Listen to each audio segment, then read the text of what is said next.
Mga kababayan, I think this is the second time na narinig ko na may namumuo na namang kudeta. Last September, napabalita yan, may namumuong kudeta.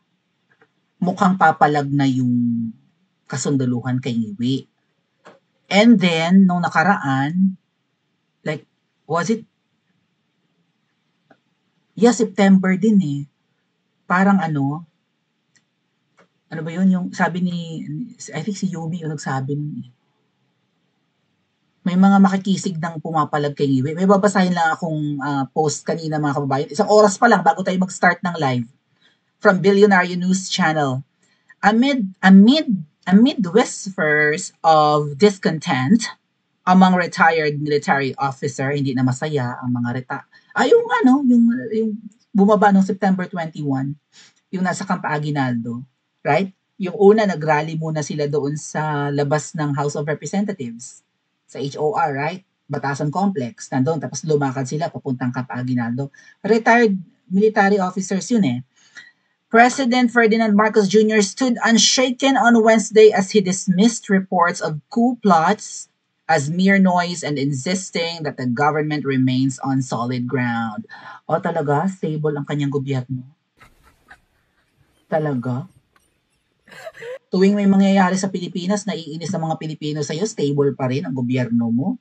Lumindol, tapos bibentahan mo ng benting bigas, bibisita ka doon, hindi ka naman welcome ng mga tao, hindi nga sila Alam niyo mga kababayan, I think kapag may kalamidad na ganyan, at nakita ko naman to kay PRRD, at binisita ni VP Sara, kung todo yapos na yung mga matatanda, right? Tuwan-tuwa na yung mga bata, nagpapapicture pa. Singiwi, nung pumunta sa mga nilindol, gadmatology yung mga tao. Kaya lang mukhang marami kasi may mga kasama syempre siyang PSG, may mga cameraman, right? May mga audio man kung sino-sino pang mga kasama niya, bit-bit niyang entourage, kaya mukhang madami. Pero yung taong inaabutan niya, hindi masaya.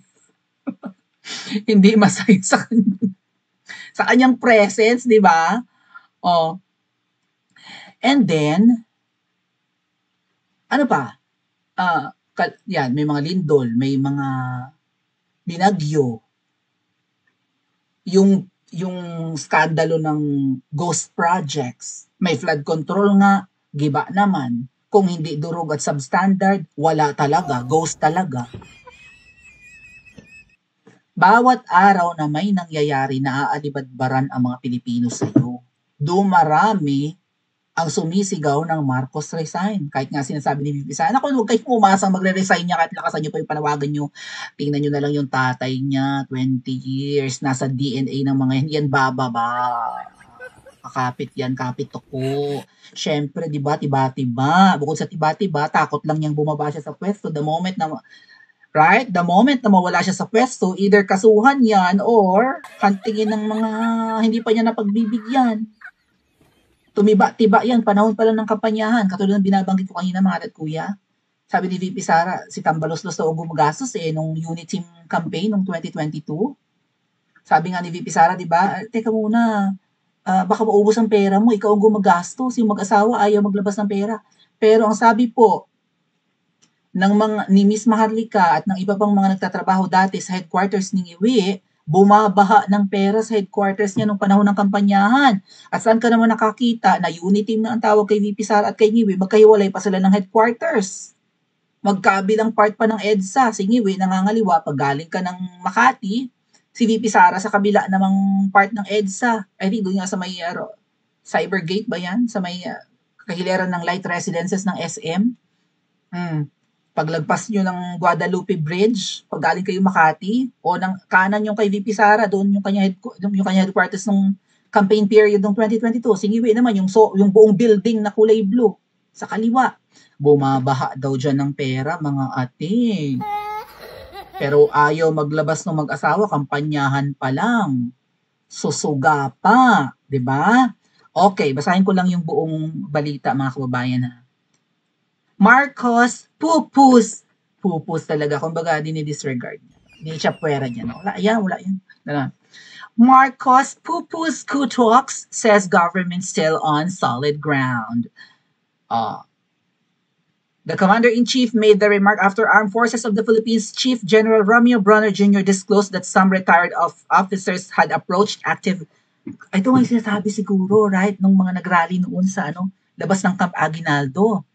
Had approached active commanders and junior officers urging them to withdraw support from the president. Nalaman ni Bronner, ng AFP general, na yung ibang mga mga active sa sandatahang lakas kinakausap ng mga retired. Na mag-withdraw na ng support sa iyo, Mr. President, nagsumbong si Romeo Bronner Jr. Parang silang junior. Anyway, the important sectors of society are still very supportive of the administration. Sino ang importanteng sektor ng lipunan? Taong bayan? Ganun ba yon? Bronner earlier revealed that the overtures included proposals for a coup d'etat, a military junta, or a collective withdrawal of support. Kasi parang wala nang solusyon eh. Hindi natitigil ang nakawan, right?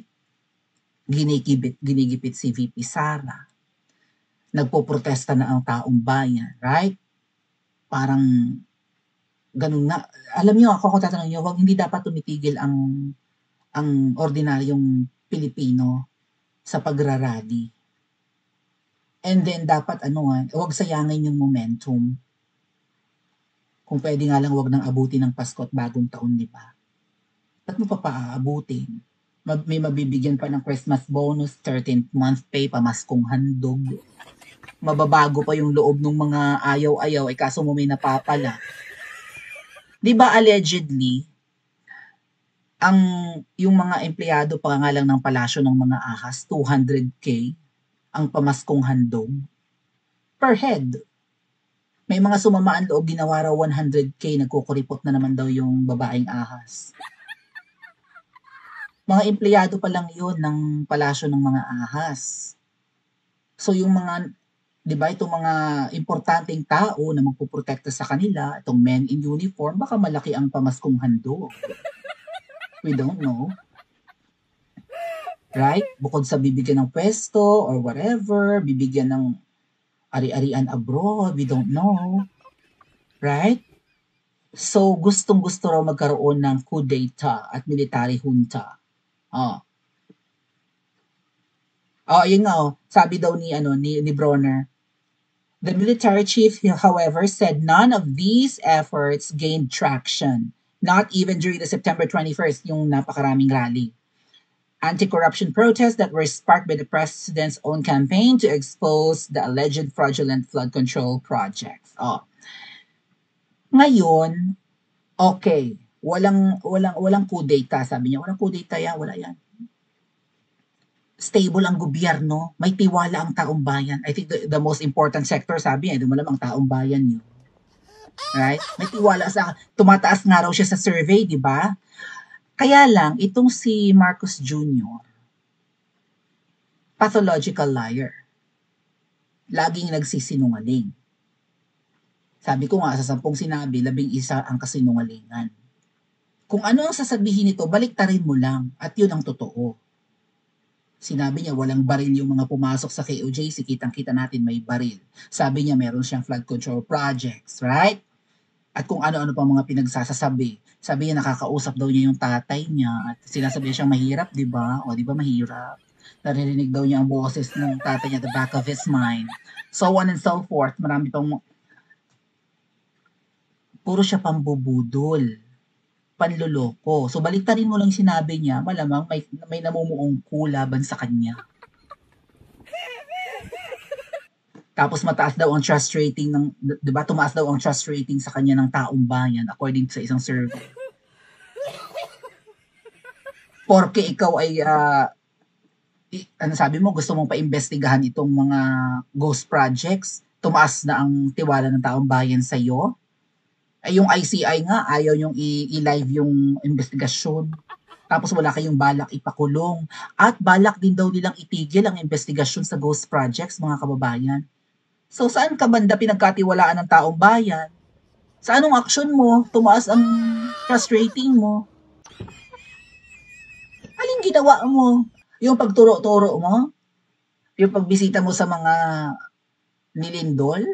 Tapos ay magbebentahan mo ng 20 bigas, tumaas na ang... So kung may namumuong kudeta, bakit kaya hindi natutuloy mga ate at kuya? May iba kayang nasusuhulan? O baka na-infiltrate din ng double agents? What? At kailan po kaya bababa ang... Kasi 'di ba noon nung nag-people power, I think ang unang bumitiw noon sina ano 'di ba, sina Ramos, sina Enrile. Yan 'di ba? Una silang bumitiw. Tapos ang alam ko raratratin sila. Kaya lang nanawagan ang Catholic Church, right? Or yung Cardinal Sin na protektahan ang mga nagbitiw sa tatay nito. Nagawa na kaya nila ng paraan na huwag bumitiw ang mga may napapala sa kanila? Para huwag maulit ang kasaysayan. For sure, they have learned their lessons, right? Comment nga po sa comment section at mag-like and subscribe din po kayo.